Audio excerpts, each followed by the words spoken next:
Hi guys, welcome in this channel. This reading is for Taurus, Virgo, Capricorn naman.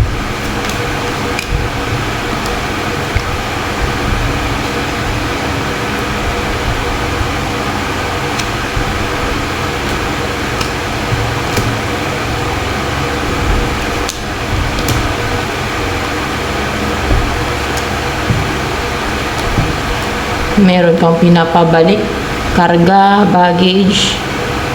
Ito ba? May pinapabalik kayo yung hindi makapag-take na action, yung hindi maging determined, yung maging cold, yung hindi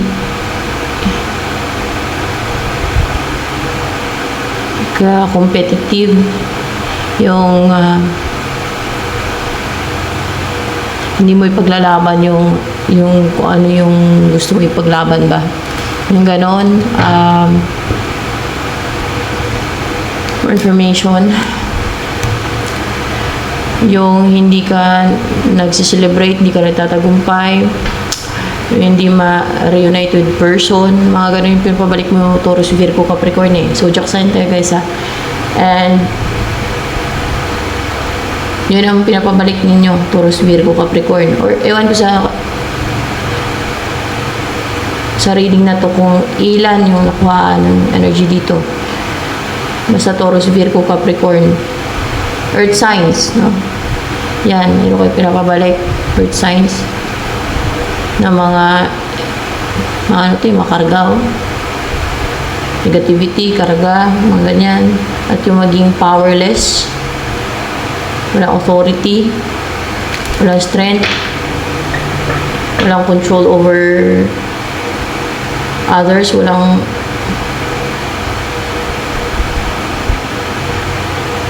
respeto ang mga tao, yung disrespect ng mga tao, mga ganoon. Kasi the Emperor and reverse. And more information, or hindi ka makapagkaman ba, yun yung mga pinabalik mo dun sa may gawa, no? Yes, yun na nga, napabalik mo eh.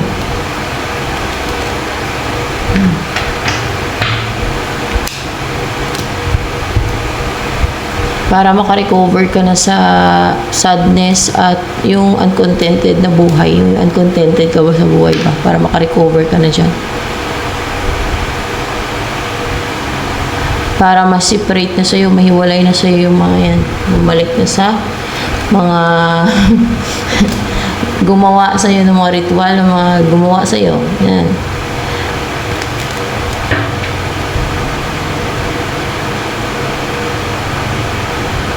Kasi hindi ka masaya sa buhay mo ngayon eh. Dahil hiwalay kayo ng person mo or more information. Basta hindi ka masaya ngayon. You're not being active or masiyahin. There's sa mga ginawa na yan sa'yo. Kaya pabalik mo doon. Nagkakaroon ng delays. There's delays. Comment down below sa maka-resonate kayo sa wala namang masama yung pabalik niyan eh. Kasi ginawa yan sa inyo ng mga ritual eh. Deceit. Kumbaga deceit. So, 6 of Wands. Madaya kasi iba. At pakilamera sa buhay ng iba. Kaya ano masama dyan pabalik nyo sa kanila. Sila may gawa niyan. Wait lang.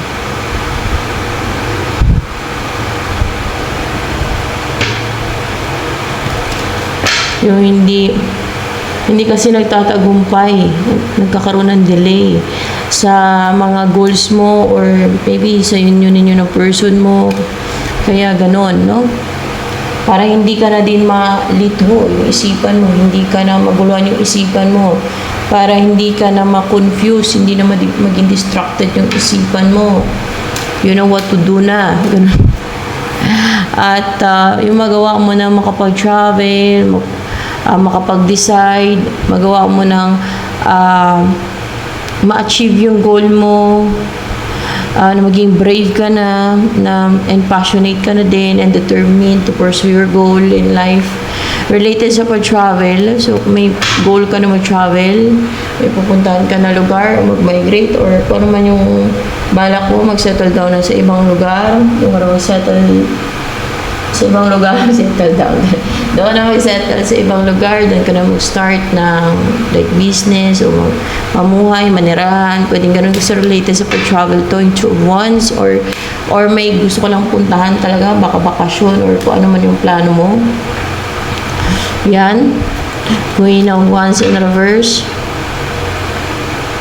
Dahil nakaka-experience ka na yung parang nagiging ungoal-driven ka ba? Nawalan ka ng passion, pagiging positive about sa goal mo na yan, na parang hindi mo magawa-gawa na i-pursue siya dahil because of those deceit, no? Na ginawa sa'yo, na sinend sa'yo, na unite sa'yo, mga ganun ba? So, let's see what will happen in your life because ganun nga, may binabalik ka.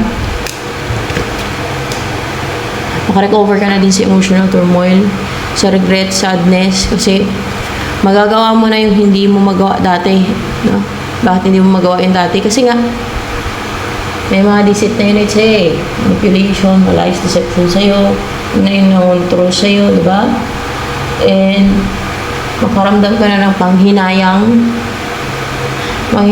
sa yung hindi mo pinahinayangan dati kung kaya hindi ka nagtitake ng action, o kung kaya makarecover ka na sa regret. Kasi maaari na mismo yung opportunity dahil sa parang hindi mo pinahalagahan yung at the time, no? Dahil sa mga deceit na na-unite sa'yo. So, see? At you will feel uncomfortable nga lang. Unstable, uncomfortable, unsecured. Yung masaktan ka ba?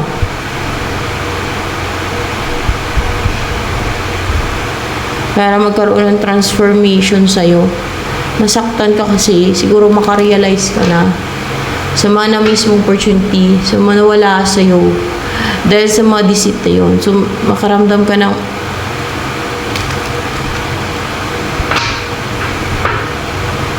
parang ang problema ka ba?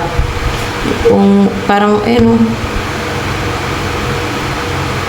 na may manawala sa'yo dahil sa hindi mo pinalagan, dahil sa deceit na na-unite sa'yo. Parang ganun. More information with the death card here. Let's see. Kasi makarealize ka na, no? Dahil mamulat yung mga mata mo. Dahil na-separate na sa'yo yung mga lies, deception, manipulation sa isipan mo na manipula sa'yo. Yun na nga yun. Kung kaya makarealize ka na ay hala, ba't nagawa ko yun? Ay hala, bakit pinabayaan ko yun? Ay hala, bakit parang ganun ba? Mamulat ka, matauhan ka. Ay hala, bakit hinayaan ko yun na mangyari? Pag ano ka, kasi kung ikaw yun, hindi mo gagawin yun. Kaso lang nagawa mo yun, na parang binaliwala mo or hindi mo pinahalagahan, no? Kaya may dito, 5 of Cups in reverse. Dahil sa mga deceit na na-unite sa'yo, Virgo, dahil sa mga lies, deception, manipulation na na-unite sa'yo, yan. And,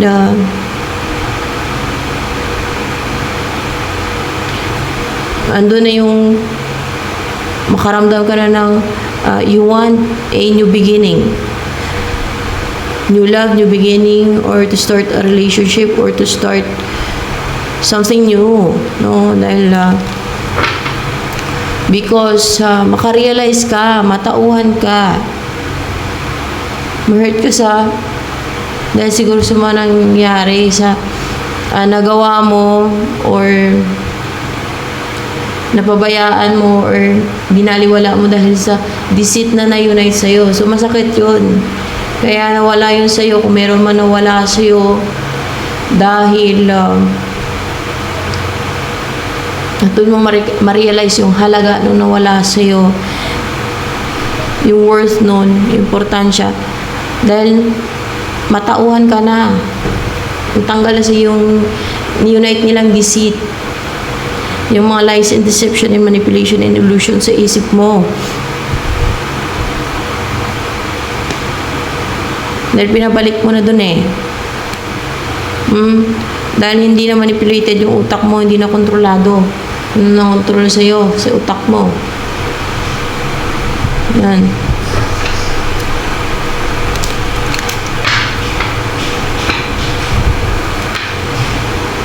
Upright kaya to. Taurus, Virgo, Capricorn. Knight of Wands. Salbahe kasi iba na yan. Porkit, yun na nga, kung sa bagay, inaaral talaga nila yan, yung mga itim na kaalaman, yung magkaroon ng itim na kapangyarihan, nagbintat na sila ng kaluluwa nila, para magkaroon sila ng ganyan, makapagpagana sila ng mga ritual at orasyon nila. Para mga miste, mangontrol, pati yung mangontrol ng utak ng tao, pati yung katawan ng tao, di ba yung budo? Di ba pati yung katawan ng tao nun? Para parang yung mga pelikula na may budo dal, no? Kung anong gawin ng magkukulam dun sa kamay ng voodoo doll, yun ang mangyayari dun sa kunwari, baliin ng no?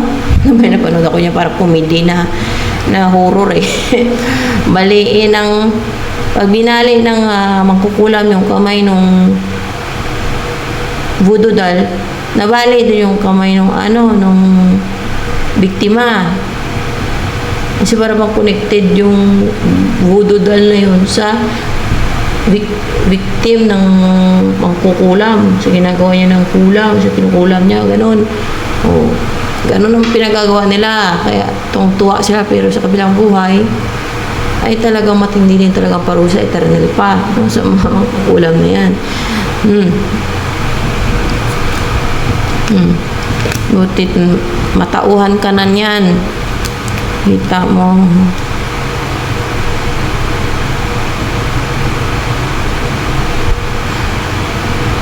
So,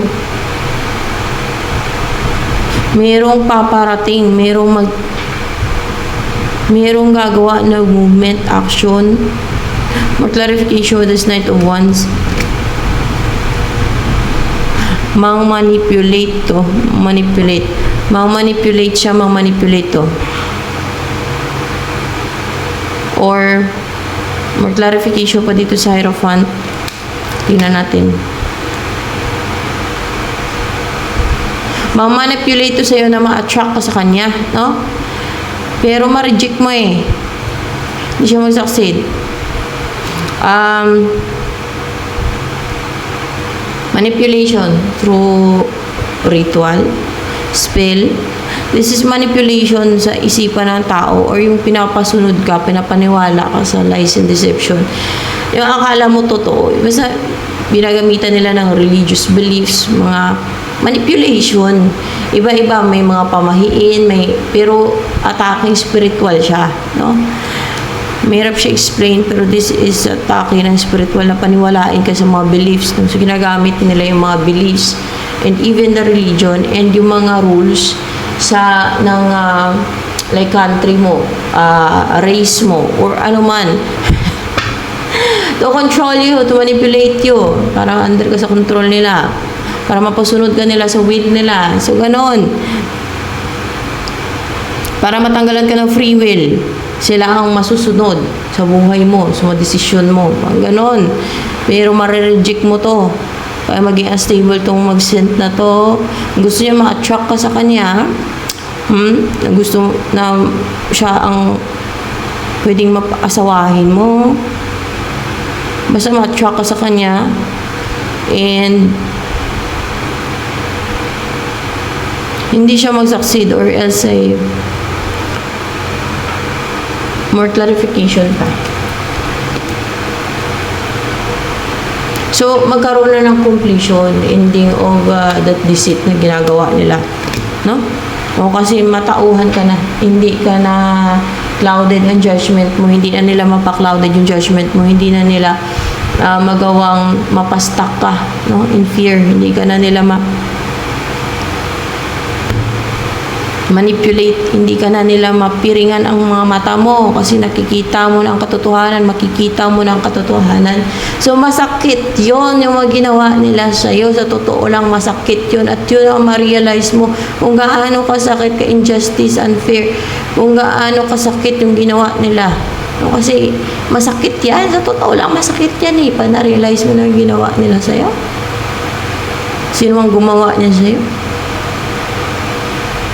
Sakit yan. Sino ka-experience yan? Masakit yan. Isipin mo, deceit ng iba. Yun na nang-control sa'yo. May mga nawala na dapat ay nasa'yo. Dapat ay masaya ka na. Di ba? Hindi ka masaya dahil sa deceit na na-unite sa'yo. No? Witchcraft na na-unite sa'yo. Na na-manipulate sa'yo. Na-control sa isip mo. Sa'yo mismo. Sila na na-decide sa buhay mo. Yung ganon.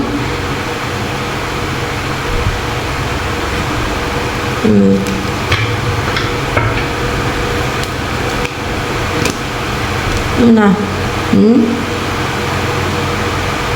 Ganon kasi dito sa mundo. Ang daming deceit dito. Pero hindi din talaga sayang yung piliin yung sa right path ka na maging matuwid ka eh. Kasi kahit na yung iba, sabi natin guys no na, kahit yung iba ay nagtagumpay sa mga deceit nila, in the end, doon sila napupunta sa impyerno, eternal ang pagdurusa nila doon. Samantala yung pinipili ang pagiging matuwid. Ano yung matuwid? Kung ano yung utos ng God, no? Yung matuwid. Yung maging righteous, yung maging matuwid. Kung hindi man righteous, basta ano siya, yung hindi gumagawa ng mga deceit, lalo ng demonic, no? Mga ganun. Alam niyo na kung matuwid. Pag matuwid ka, hindi ka matulan doon sa impyerno eh. Yun naman napupunta sa langit. Oh. Kagaya kay Lazaro. Naghirap man siya dito sa mundo. Di ba si Lazaro? Hindi paghirap niya dito sa mundo. Akala ng mga tao, akala siguro unfair na talaga yung God. Pero sa kabilang buhay, nagkaroon siya ng buhay na walang hanggan. Save siya. Hindi siya nagaya doon sa mayayaman. Mayaman nga sila nung buhay pa. Yung mayayaman na yun, nung kapanahunan ni Lazaro, namumulang lang ng mga tira-tira, mamumulang ba? Alam yung mumuho? Mga natatapon ng mga mumuho. Mga sobra sa pagkain ng mga mayayaman ang kinakain ni Lazaro. Pero si Lazaro na-save siya. Pero yung mayayaman na yon, ang ganda-ganda ng buhay, saan sila nilagay? Afterlife? Doon sa impyerno. Bakit? Dahil yun sa greedy. O may mga iba ba yung kasalanan? So, hindi mo mababase kung ang isang tao ay masisave dahil sa status niya dito sa mundo. Kasi madaming bulag sa katotohanan dito sa mundong to. Kahit kailan hindi unfair ang Diyos. God is fair. So it doesn't mean na kung mahirap ka dito sa mundong to, ay masave ka na. At kung mayaman ka, tatapon ka sa impyerno. Dahil yun ang example sa Bible, no? Yun ang ibig sabihin, si Lazaro kasi, nanatiling siya maging matuwid. Sa kabila ng sitwasyon niya sa buhay niya, na mahirap at may pananampalataya siya sa God. At pinipili niya, yung matuwid siya. Hindi siya greedy. Sa kabila ng gano'n. At may takot siya sa Diyos. Alam niyo, may takot sa Diyos. Takot din gumawa ng mga kademonyuhan. Deceit. Kasamaan. Yung kasamaan, deceit, lalo yung mga deceit na yan, demonic. Yan ang mga tao may takot sa Diyos. At hindi din lahat ng mayaman ay mapupunta sa impyerno. Hindi. Meron din na mayaman kung matuwid ka at lalo kung generous, na yung kayamanan mo naman ay galing naman talaga sa tamang paraan, ano yung patas na paraan para kumita ka ng pera. Pero sa panahon na yon, kung sino pa yung naghanap buhay ng patas, so sinakalap akong hinanapan ng butas. Kunti na nga lang yung yung income, hanapan pa talaga ng butas. Kung kunti na lang tutubuin mo, hanapan pa ng butas. Na nagsishare ka na nga, kahit kunti nga lang yung income mo, kalkalin pa nila na ganito, ganyan, kahit patas sa patas na pamaraan ka kumikita. Oo. Samantala, ang daming kumikita na sa pandaraya. Sa pagnanakaw pa, hindi nga pinag-initan yung kanilang kabuhayan na sirain kung ano yung pinagkikitaan nila. Samantala yung namumuhay ng patas, naghanap ng buhay ng patas, yun pa yung gustong isirain ng mga alagad ng dilim ng kabuhayan. Dahil na-experience ko yan, kung gaano ka-injustice dito sa mundo talaga. Yung nagsishare ka pa kay kunti, hindi naman ganun kalaki yung income mo sa patas na paraan kasi. Pag iniita nila, kay gusto nila makipag-compete, pag iniita nila yung hanap buhay mo, sirain nila. Hindi nila masira sa manipulation at paninira. Gagamitan ng black magic kay sirain daw hanap buhay. Kaya hindi pwedeng umaangat yung iba, sila hindi. Kaya sila hindi dumidiskarte sa buhay. Gusto nila sugal. Bisyo. Adik-adik. Paano?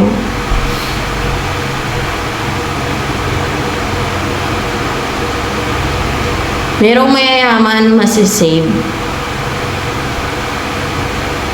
Lalo kung sila ay maka-Diyos, may takot sa Diyos, at sa patas na paraan nila kinita yung income nila. At mabubuti silang tao, tumutulong pa. O, hindi yan mabase sa kung hirap ka o mayaman ka. Sa pa rin yan, sa ugali, sa mga actions. Hindi yan sa pananalita, kasi yung pananalita ay alam niyo na, madaming manipulative. Wala sa talas yung bunganga, yung dila. Very mabulatik. Very sinungaling. Very deceptive, di ba? So, let's see.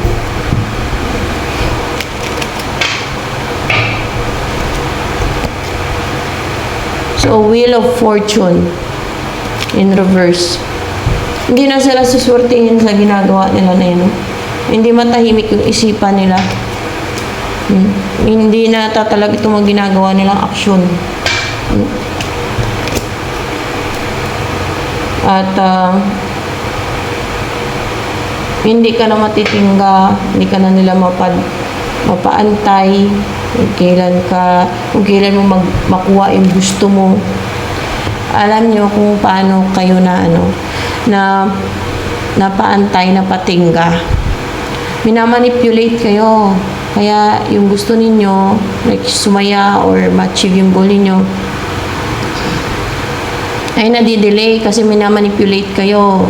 Instead na mag-take ng action kayo, hindi nyo na tinutuloy.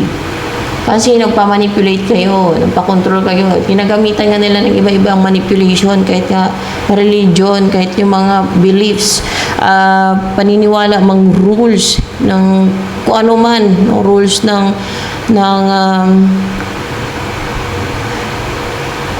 anong mga rules o gawa-gawa nilang rules na ipasok nila sa isipan ninyo, ginagamitan nila ng spiritual yan, yung mga orasyon yan, para bang katulad ng hypnotism, di ba, papusunod ng hypnotize yung biktima nila, kagaya sa mga budol-budol, yun ang strategy na, pero hypnotism na yan, may orasyon yan, ginagawa ng mga budol-budol gang. Na nawawala sa sarili yung kanilang biktima. Para yung mga nagayuma din nawawala sa sarili, nakontrol na ng gayuma. Diba? So, ganun.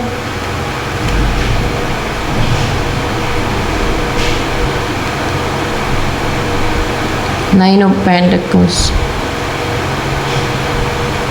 Maging klaro ng intuition mo. Magagamit mo ng intuition mo, mahayin na ano na yan, maano na yung intuition mo, maging keen yan.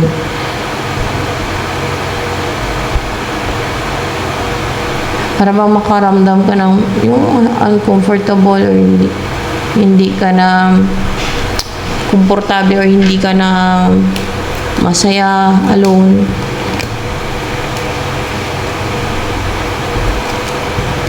Maging matapang ka na dipinsahan ang or gwardyahan ang sayo.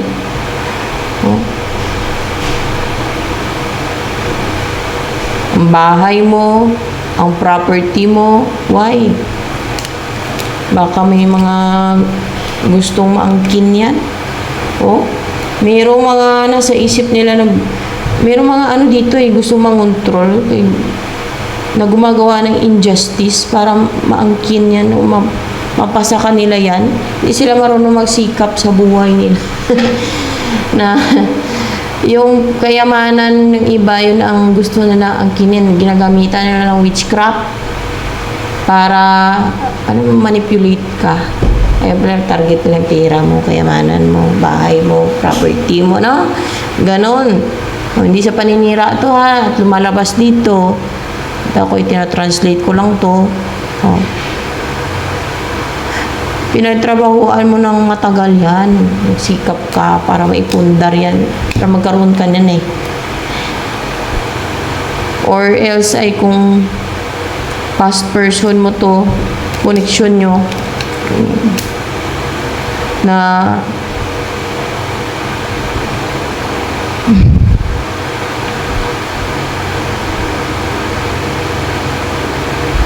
inaatake yung isip ninyong dalawa para manatili kayong separated, hiwalay. So, ayun para manatili kayong hiwalay, para hiwalay kayo. So, maging maging guarded ka na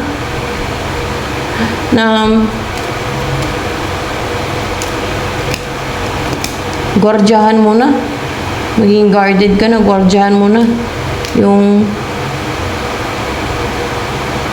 Pwede yung person mo, kung yun ay inosente, or else yung property mo, kung yung past person mo ay yun ang target, no? Yung property mo, kung anong meron ka, pera mo.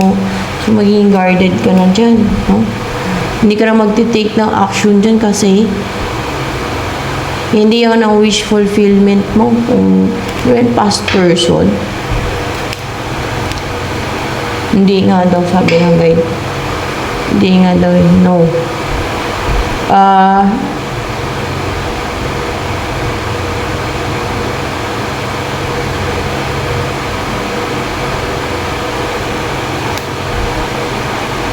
Maring siya itong gwardiyahan mo, yung past person mo, yung connection nyo. Dahil alam mong pinaghiwalay kayo. Lalo ka alam mong pinaghiwalay kayo, maging ka na, maging vigilant. Maging ka na, maging wais, no? Na maglagay ka na ng siguro to, dipinsa, guard, or protektahan mo yung kahit yung mind mo sa mga manipulation nila para hindi kayo manatili na hiwalay na itong past person mo.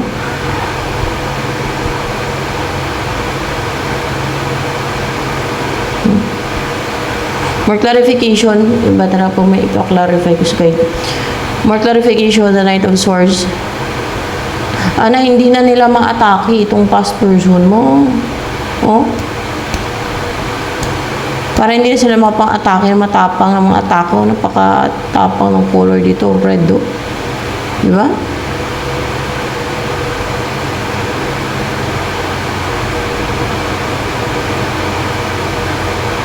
Gwardiyan mo ang past person mo para hindi na or else kung hindi man mo atake ay makapag take na action ang karibal mo sa past person para hindi sila magkatuluyan. Tama ba? Yes. So, yun daw yun. Para hindi siya makapag-effort, hindi makapag-offer ng huge offer. itong karibal mo sa past person mo. So, may gagawin ka, gwardiyahan mo si past person mo. Yun ang mangyayari dyan. So, ano ang nais sabihin sa'yo ng past person mo na yan? Wala na, ubos na. Teka.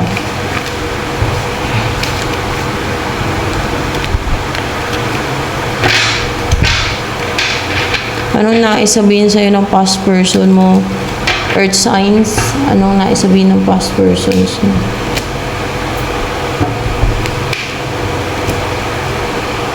So, what's with the 8 of Pentacles and 10 of Cups? Guide ko na natanong ko. Hindi ka daw nag-e-effort. You're not doing continuous effort. Or hindi ka nag-e-effort. Kaya, hindi daw kayo nagkatuluyan. Hindi daw kayo happy. Hindi kayo nakabuild ng family. Hindi kayo namuhain ng ng fulfilled. Hindi kasi kayo nagkatuluyan eh. Pwedeng na broken, naging sira yung pamilya ninyo kung magkaroon man kayo ng ng pamilya, kung nakabuo na kayo ng pamilya tapos nasira. Or else kung wala pa, hindi pa kayo nakabuo ng pamilya niyan, o kaya hindi kayo nagkatuluyan, hindi mo siya napangasawa kasi hindi ka nag-effort daw.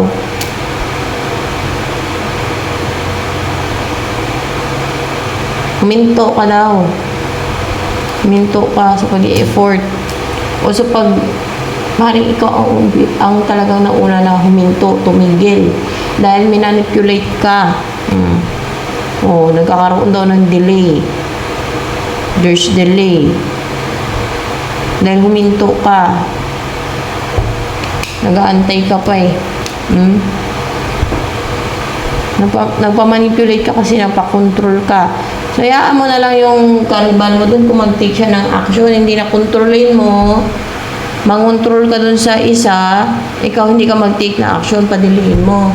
Hayaan mo na lang yung person mo, yung past person mo. Kung i-pursue siya ng isa. Ikaw kasi hindi ka mag-take na action, hindi ka naman nag-e-effort, edi sayang lang din. Di ba? Kinontrol mo rin yung buhay ng person mo, ng past person mo pagka ganun. Hayaan mo na lang kung sino mauna sa inyo ng karibal mo. Kung hindi ka naman mag-effort, kung kunwari, lalo na kung lalaki ka, pero kung babae ka, at ikaw ang mag-effort, parang hindi naman ata tama yun. Pero,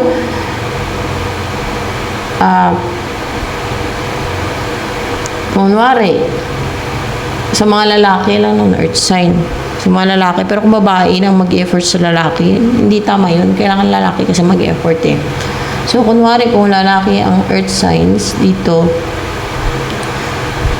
kung hindi ka naman willing na mag-effort sa yung person o kahit mag-reach out, mag-effort na magkapag-communicate, no, na tuloy-tuloy at may inaantay ka pa, pinapadelay mo, hayaan mo na yung karibal mo. Baka yun ay willing na mag-effort doon. Huwag mo na kasing kontrolin. Ba't ka pa mang-control? Ang buhay ng iyong past person, lalo past person na yan. Yan ang mahirap dyan eh. Instead na makapag-asawa yung person mo, ay pinapadelay mo. Kung ayaw mo, mag-effort, wag. Wag mong kontrolin ang kanyang love life. Huwag mong kontrolin. Huwag kang gumawa ng deceit. Hayaan mo siyang ipursu ng iba. Hayaan mo siyang makapag-asawa ng iba. At may mga pangarap din niya sa buhay. Gusto din niya mag-asawa ng gusto din niya na magkaroon ng partner na dream niya. Dahil kung hindi ka naman mag-take ng action at magpa-delay-delay ka pa, wag na. Wag mo nang pakialaman yung kanyang love life. Wag mo nang kontrolin. Wag mo na siyang gwardyahan.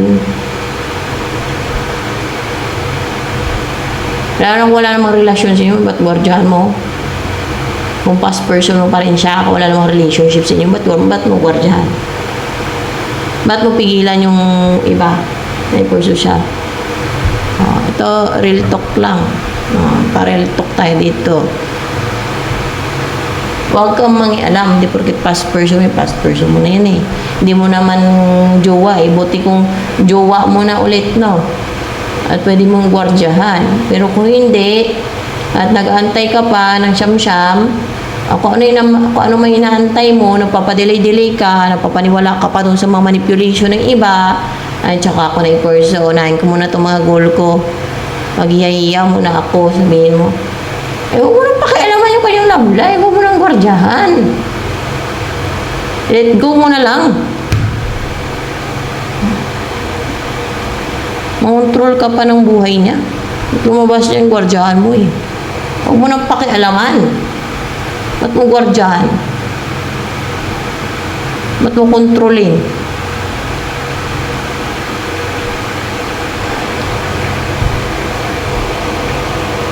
Pabagal-bagal ka eh. Tapos kontrolin mo, gwardyahan mo.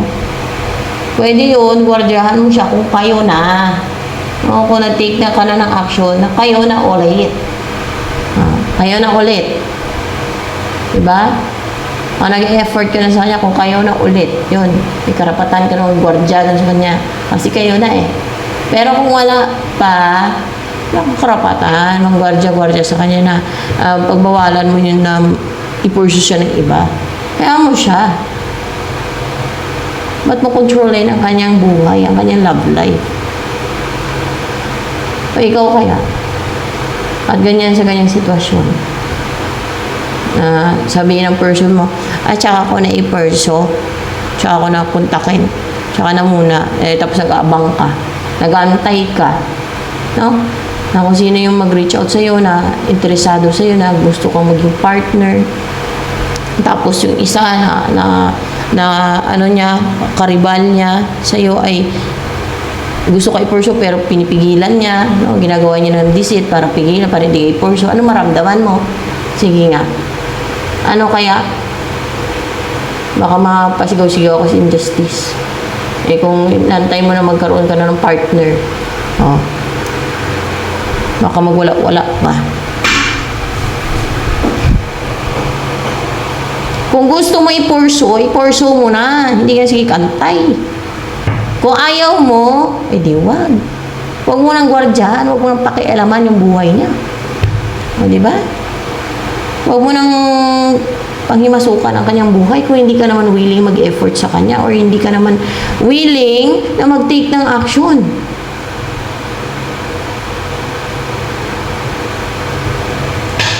Gwardyahan mo pa, hindi ka naman, padili-dili ka pa naman. Mag-antay ka pa kung kailan ka available, kung kailan ka ready. Yung tao, nag-aabang yan ng mga opportunity for sure, na may mag-pursue sa kanya, tapos siya, yung love life niya, gusto mong kontrolin, na may mag-pursue sa kanya, gusto mong pigilan. Ano? What? Uy!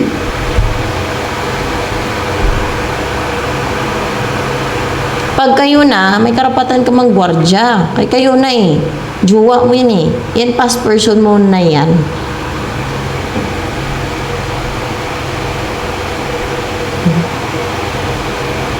Kung magkabalikan kayo, may karapatan ka namang gwardya. Pag nagkabalikan na kayo. Pero kung padilihin mo pa, ang pagpagbalikan niya sa person mo na yan, sa past person mo, tapos gwardyahan mo pa, bigilan mo yung iba ng pursue yan, huwag na.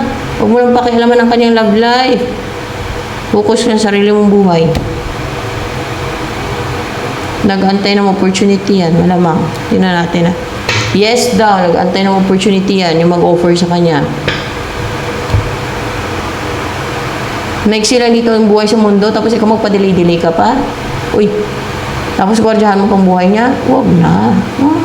Baka kamuhian ka pa niyan sa ginagawa mo. Doon, pakialaman mo yung buhay niya na, buti kung kayo na, pwede mo siyang gwardyahan, may right ka. Kayo na yun. Diba? Kayo ulit eh. Diba? Kayo na ulit eh. Pero kung past person mo pa rin siyang gwardyahan mo, nag-antay ka ng kung kailan ka ready, confident, stable, available, na makarelasyonan na, tsaka kontakin mo, i-pursue mo. Ba? Ano yun? Ginago yun. Di ba? Ginagong-ginago yun. Oh? Pag wala kang gagawin dyan, hindi kayo maging masaya together pag patinga-tinga ka. Wala kang gagawing aksyon.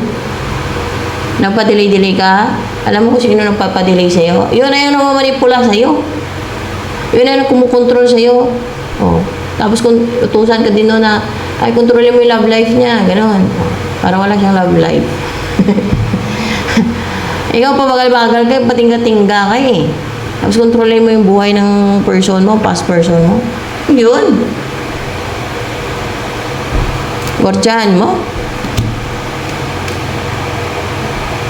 Magkaroon ng stability sa inyo niyan. Kung mag-invest ka, Taurus, Virgo, Capricorn. Lalo kung ikaw ang lalaki. Pero kung ikaw ang babae, it depends din.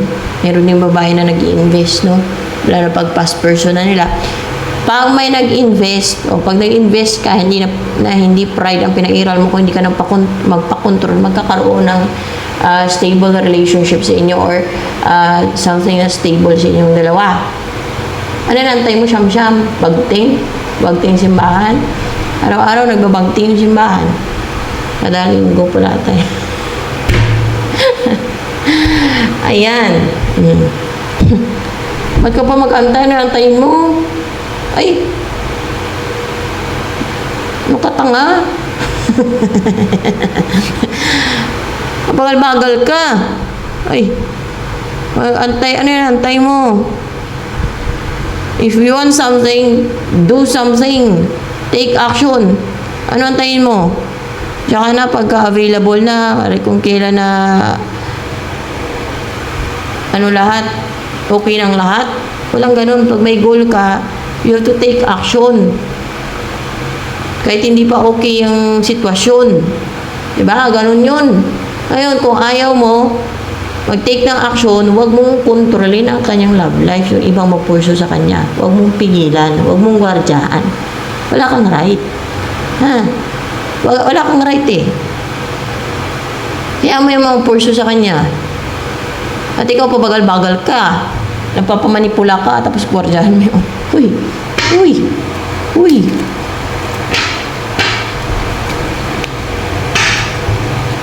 Oh? If you will take action, aggressively take action, and bravely take action,